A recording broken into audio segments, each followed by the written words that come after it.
욥기 34장입니다.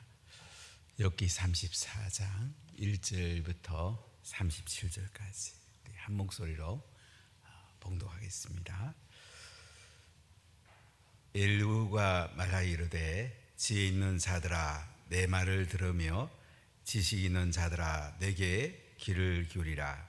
입이 음식물의 맛을 분별한 같이 귀가 말을 분별하나니 우리가 정의를 가려내고 무엇이 선한가 우리끼리 알아보자. 욥이 말하기를 내가 의로우나 하나님이 내 의를 부인하셨고 내가 정당함에도 거짓말장이라 하였고 나는 허물이 없으나 화살로 상처를 입었노라 하니 어떤 사람이 욥과 같으랴.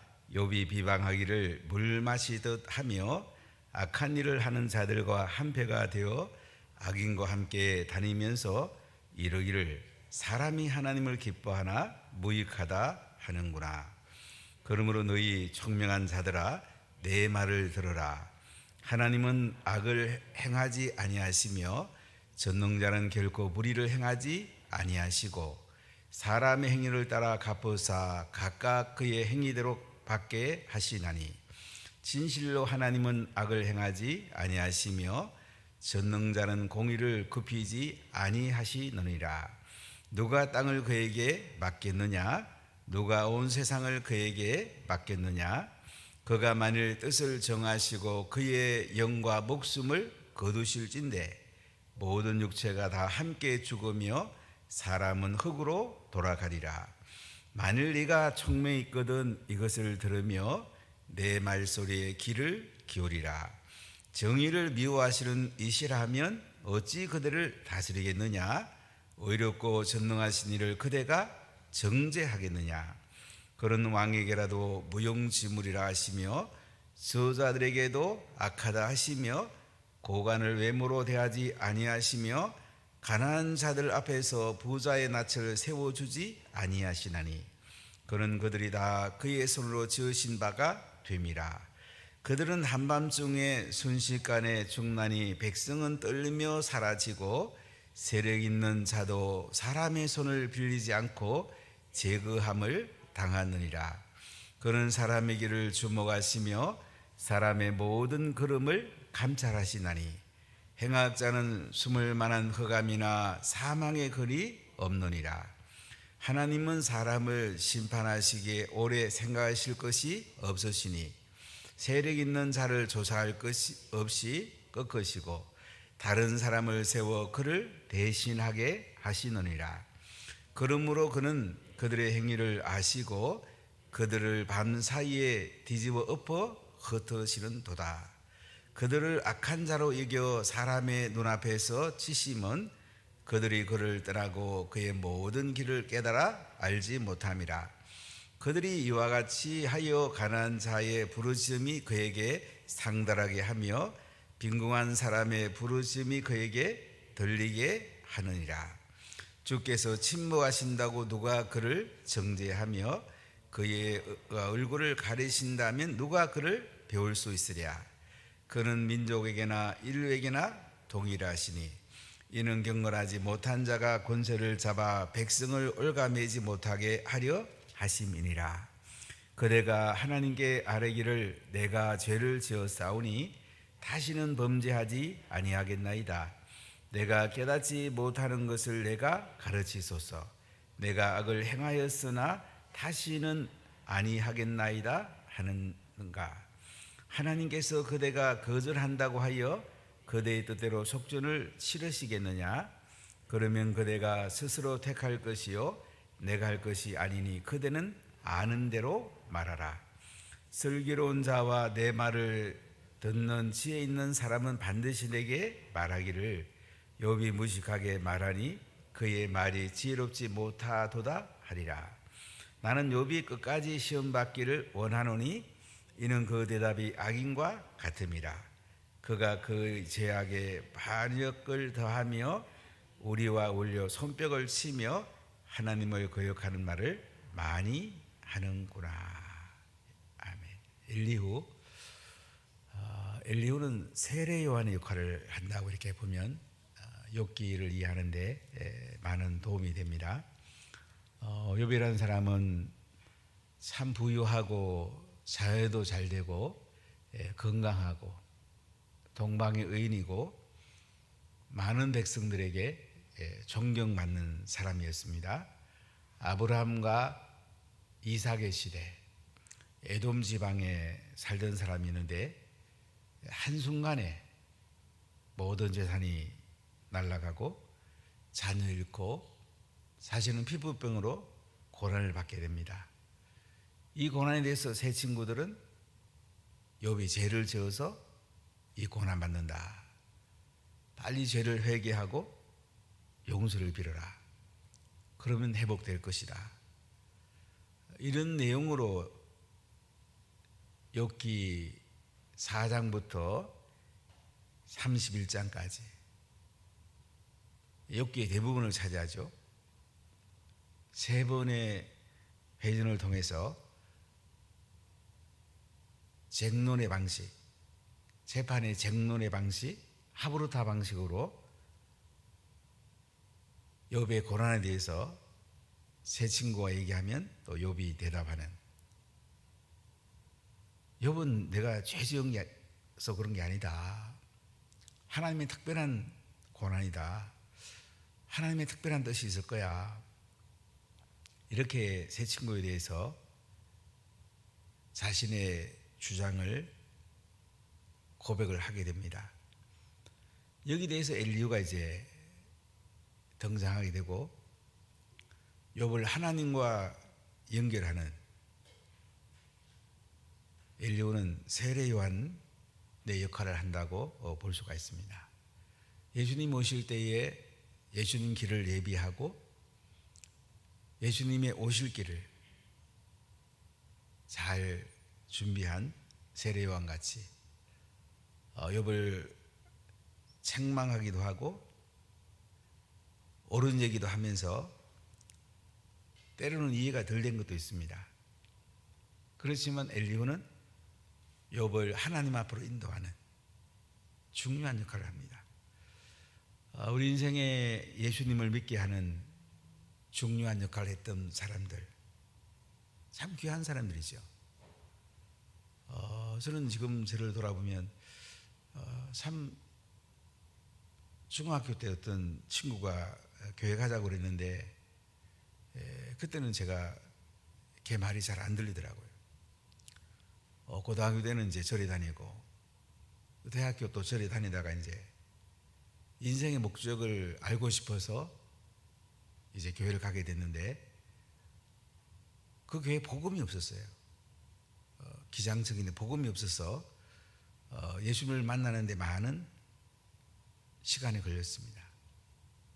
참 지금 생각해보면 누가 복음을 정확하게 제시해 줬다면 빨리 예수님 만났을 텐데, 그러면 인생의 목적을 좀 빨리 깨달았을 건데, 저는 예수님에 대한 마음을 늘 가지고 복음 전하기를 좋아하는 것은 아마 그런 것들이 많이 관계 있는 것 같아요. 교회 나간 지 거의 4년째 제가 예수님을 영접했으니까, 그것도 시골의 작은 교회, 최수상 전도사라는 분, 중학교밖에 안 나왔지만은 은혜 받은 경험이 있는 분, 그분은 늘 강대상에서 인생은 죄인이라는 얘기를 했던 기억이 납니다. 그 죄인이라는 말이 참 이해가 안 됐지만 또 듣고 듣다 보니까 자신을 돌아보게 되고 결국은 성령을 받고 예수님을 만나는 은혜 자리에 나가게 됐는데요. 지금 생각하면 참 감사하게 생각하고요. 저는 제가 죄인이라는 게 참 인정이 안 되더라고요. 법적으로, 도덕적으로, 이 사회적으로 생각할 때 뭐 저는 어느 정도까지는 제가 바르게 산다고 생각해서 그런지 잘 인정이 안 되더라고요. 하나님과 나의 관계가 끊어진 게 원죄인데, 하나님과 나와의 관계가 예수님의 이름으로 소통이 되는 건데, 이 원리만 나한테 정확하게 얘기해 주더라도 저 빨리 예수님을 영접했을 건데 하는 그 마음을 종종 이렇게 생각할 때가 있어요. 그래서 저는 누구를 만나도 예수님 이야기하고 싶고, 한마디라도 예수님 이야기했을 때 하나님이 하시는 거지만 늘 기쁨이 있습니다. 여러분 누구를 만나든지 예수님을 소개하십시오. 할 수 있으면 정확하게 하십시오. 인간은 죄인이라는 것과 하나님과 나의 관계가 아담의 원죄로 끊어졌기 때문에 하나님이 이 땅에 예수님을 보내셨고, 그 하나님 아들이 인간의 몸으로 오셔서 내가 죽어야 될 십자가 예수님이 죽으심으로 예수님을 믿는 사람마다, 예수님을 구세주와 주님을 믿는 사람마다 구원을 받게 되고, 예수님을 믿는 순간 땅에서 하늘의 삶이 시작이 된다. 인생이 이 땅에 묻힐 때, 예수님이 또 재림하실 때 영원한 천국에서 예수님과 영원히 살게 된다. 복음은 간단하잖아요. 이 복음을 전하는 것이 우리에게 가장 중요해요. 자녀에게도 그렇고 부모에게도 그렇고 형제에게도 그렇고, 물론 남편에게 마찬가지. 정확하게 전하면요 언젠가는 와닿습니다. 그냥 교회 가자, 교회 가자고만 뽑지 말고, 물론 교회 가자고도 해야 되겠지만은 정확한 복음이 필요해요. 그럼 그 마음속에 언젠가는 굉장히 와닿아요. 저도 최수상 전사라는 분이 강단에 올라서면 그냥 죄인이라고 그러니까 제가 그 1년 이상 들으면서 내가 정말 죄인인가, 자기를 돌아보게 되더라고요. 어떨 때는 듣기 싫지만은 와닿을 때가 있거든요. 저는 친구들을 만나면 이제 안 믿는 친구들에게 이 복음 전하는 늘 마음을 가지고 이렇게 해보면 안 믿기도 해요.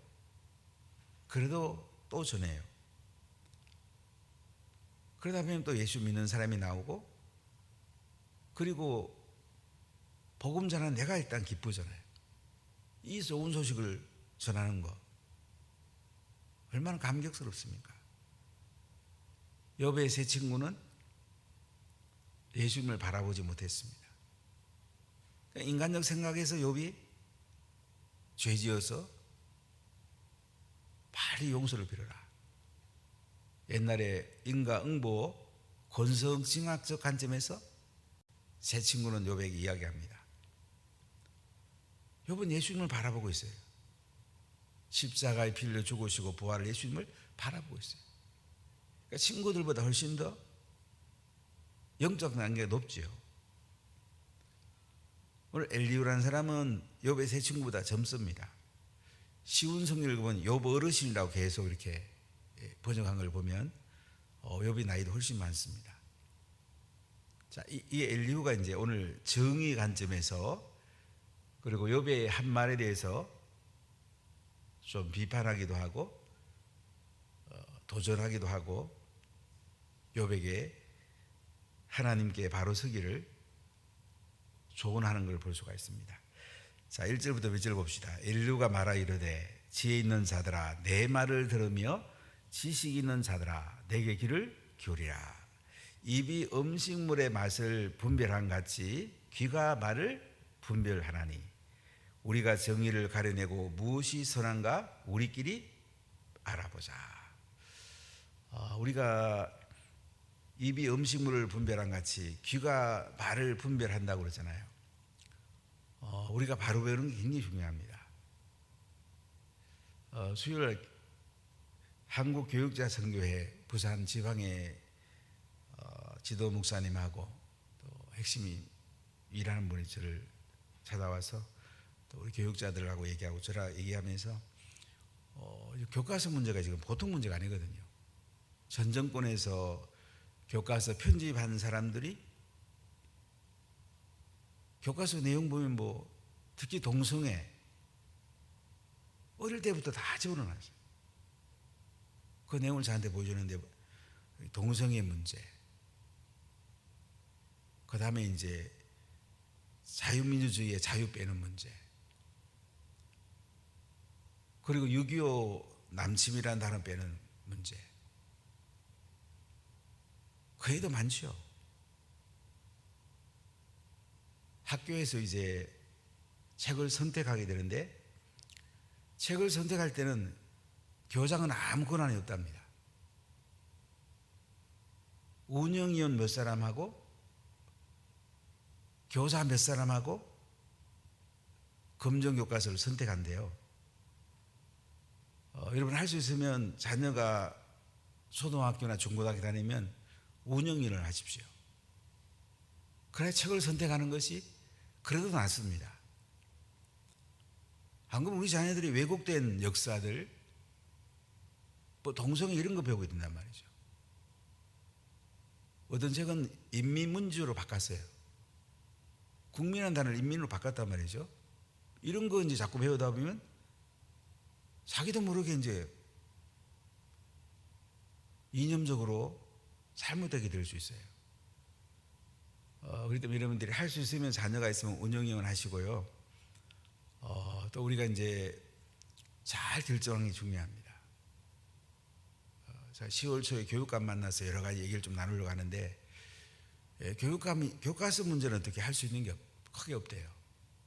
교육부에서 하기 때문에 우리가 기도하고 바른 과학과 바른 진리들이 사회과학이나 인문과학이나 자연과학이나 전반적으로 바른 틀을 안 세우면 10년, 20년 지내보세요. 나라가 이상하게 될 수 있어요. 그냥 퀴즈 축제라든지 동성애 합법화 될 수밖에 없는 그런 시기가 올 수 있는 거죠. 우리가 잘 분별하는 게 중요합니다. 성경도 잘 분별해야 되고 일반 은총적인 사회적인 것도 잘 분별해야 돼요. 그리고 자녀와 다음 세대들에게 이 진리를 잘 전수하는 것이 굉장히 중요합니다. 저는 가로놓게 부산기독교 총연합 대표회장도 하게 되었고 그다음 총회일도 좀 하게 된대요.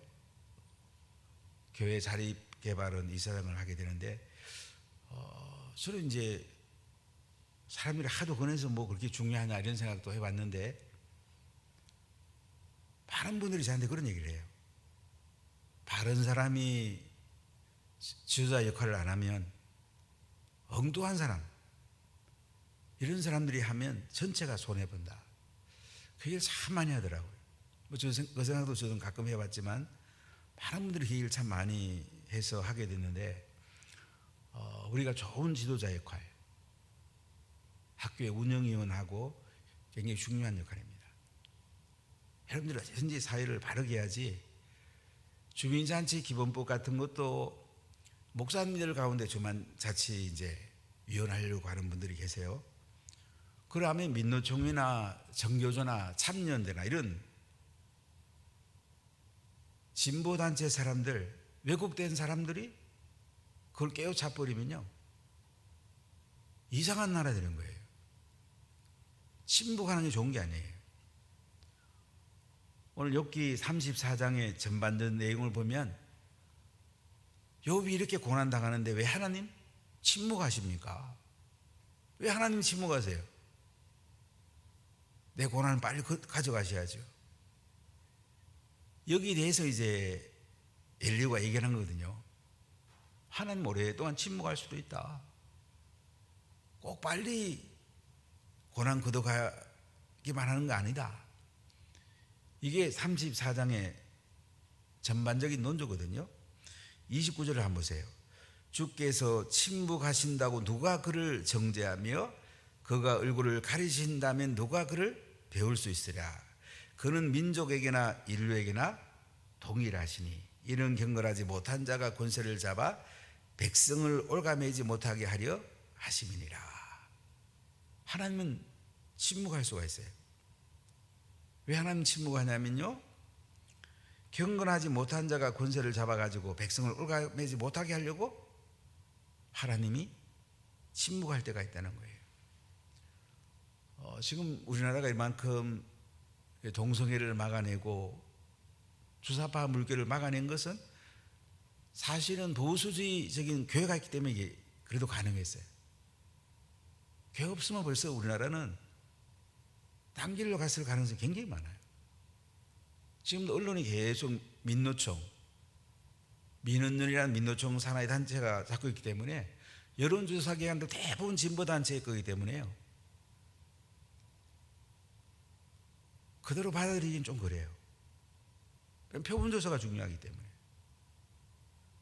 여론조사 한다고 저한테 가끔 와보면 전에는 나이를 공부로 보더라고. 제가 60대라 그러면 다 끊는 경우 제가 몇 번 경험해 봤는데 우리가 이제 진리를 잘 분별해야 되고요. 특히 경건하지 못한 자가 권세를 잡아 백성을 올가매지 않도록 우리가 하나님 앞에 바로 서는 것이 굉장히 중요합니다.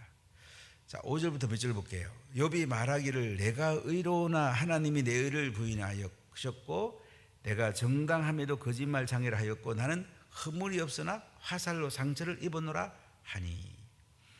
욥은 자기가 의롭다고 하나님을 내 의를 부인하였다고 내가 정당함에도 거짓말 장애라고 나는 허물이 없으나 화살로 상처를 입혔다고 이렇게 이제 욥이 말했다면서 엘리후는 여기에 대해서 비판적으로 말을 합니다. 하나님은 의로운 분인데 하나님은 공정한 분인데 욥이 말한 것은 바른 말이 아니지 않느냐. 이렇게 이제 엘리후는 욥의 한 말에 대해서 비판을 합니다. 엘리후에게가 일방적으로 얘기하는 부분도 있어요. 그래서 욥의 심정을 충분히 이해하지 못하면서 엘리후는 또 자기의 이야기를 담는 것을 볼 수가 있습니다.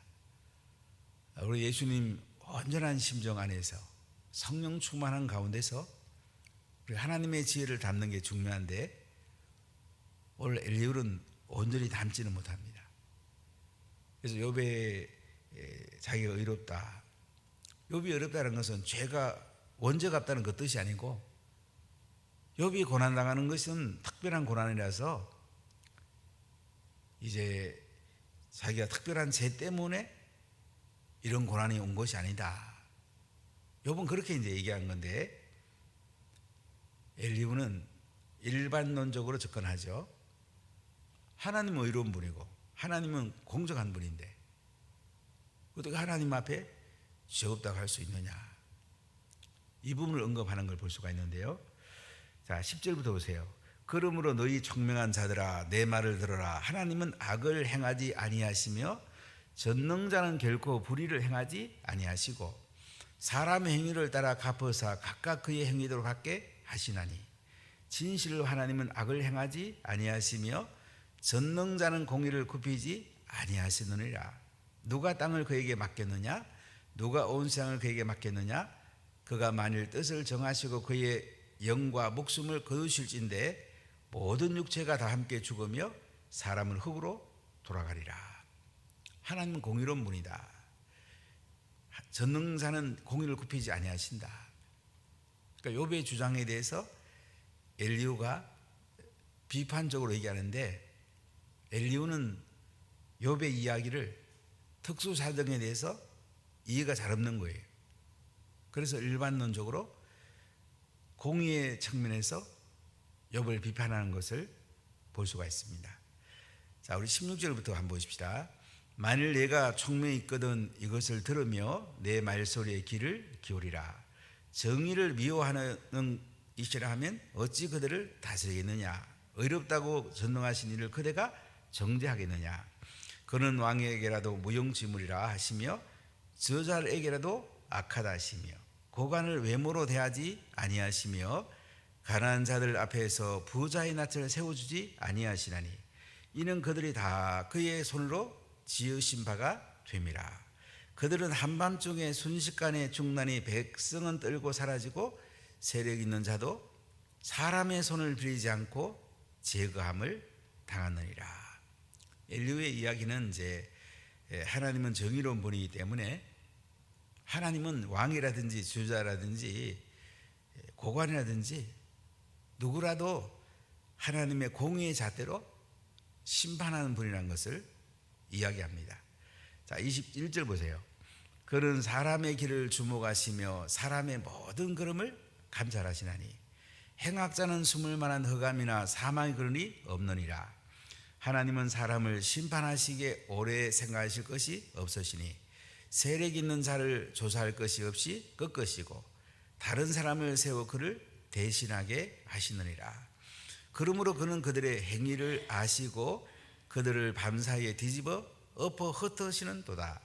그들을 악한 자로 여겨 사람의 눈앞에서 치심은 그들이 그를 떠나고 그의 모든 길을 깨달아 알지 못함이라. 그들이 이와 같이 하여 가난한 자의 부르짖음이 그에게 상달하게 하며 빈궁한 사람의 부르짖음이 그에게 들리게 하느니라. 이게 보면 이제 하나님께서는 계속 공의로 심판하고 계신데 욥이 하나님이 침묵한다고 하시는 것, 이렇게 말하는 것은 옳은 것이 아니다, 이렇게 엘리후는 비판하는데 엘리후는 욥의 사정을 아직 잘 모르고 있어요. 특수 사정을 잘 모르기 때문에 또 일반론적으로 자기 하나님 공의 하나님 관점에서 이야기하는 걸 볼 수가 있습니다. 근데 이제 그 뒤에 보면 31절부터 보면 엘리후는 욥에 대해서 하나님께 무례한 말을 했다. 이 부분을 좀 강조해서 얘기하는 걸 볼 수가 있는데요. 31절 보세요. 그대가 하나님께 아뢰기를 내가 죄를 지었사오니 다시는 범죄하지 아니하겠나이다. 내가 깨닫지 못하는 것을 내게 가르치소서. 내가 악을 행하였으나 다시는 아니하겠나이다 하였는가. 하나님께서 그대가 거절한다고 하여 그대의 뜻대로 속죄를 치르시겠느냐. 그러면 그대가 스스로 택할 것이요 내가 할 것이 아니니 그대는 아는 대로 말하라. 슬기로운 자와 내 말을 듣는 지혜 있는 사람 반드시 내게 말하기를 욥이 무식하게 말하니 그의 말이 지혜롭지 못하도다 하리라. 나는 욥이 끝까지 시험 받기를 원하노니 이는 그 대답이 악인과 같음이라. 그가 그의 죄에 반역을 다하며 우리와 어울려 손뼉을 치며 하나님을 거역하는 말을 많이 하는구나. 자, 여기서 이제 엘리후 얘기는 한마디로 욥이 하나님이 침묵할 때 기다려서 그 고난 주신 의미를 알아야 되는데 무리한 말을, 하나님께 무리한 말을 욥이 했다고 말을 합니다. 특히 오늘 36절에 보면 35절 욥이 무식하게 말하니 그의 말이 지혜롭지 못하도다 하니라. 무리한 말, 하나님 앞에 욥이 좀 참고 침묵하고 기다리면 하나님께서 고난의 의미를 선명히 알려줄 건데 욥이 참지 못하고 무리하게 말하는 것에 대해서 엘리후가 비판적으로 이야기하는 걸 볼 수가 있습니다. 욥은 좀 더 기다리고 침묵하신 하나님을 깊이 만나면 결국은 다 해결될 텐데 또 욥은 예수님을 바라보고 있지만 침묵하신 하나님 앞에 자기 하고 싶은 이야기를 했습니다. 여기에 대해 엘리후는 이거 무리한 말이다, 이거 회개해야 되지 않냐, 이렇게 오늘 말을 하고 있습니다. 자, 엘리후하고 이제 욥하고 이렇게 이야기하면서 욥은 하나님 앞에 서게 돼요. 엘리후는 세례 요한의 역할을 하면서 욥을 하나님께로 인도해 가는 아주 중요한 역할을 하는 걸 볼 수가 있습니다. 서로 미흡한 게 많이 있어요. 욥도 바르지 못한 것도 있고 엘리후도 바르지 못한 것도 있지만 인간적인 부분도 있지만 그래도 그들이 계속 합으로다 하면서 하나님을 만나는 방향으로 가는 걸 볼 수가 있습니다. 우리 인간은 참 부족해요.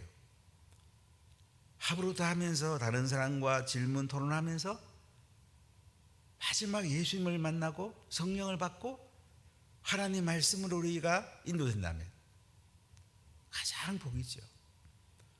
우리가 다른 사람에게도 일반 부분에 접근을 하더라도 나중에 결론에 가서는 예수님 소개하고 예수님 만나게 하고 성령 받게 하고, 이 가장 은혜죠. 이 최고의 복이죠. 기도합시다. 하나님 감사합니다. 저희는 약합니다.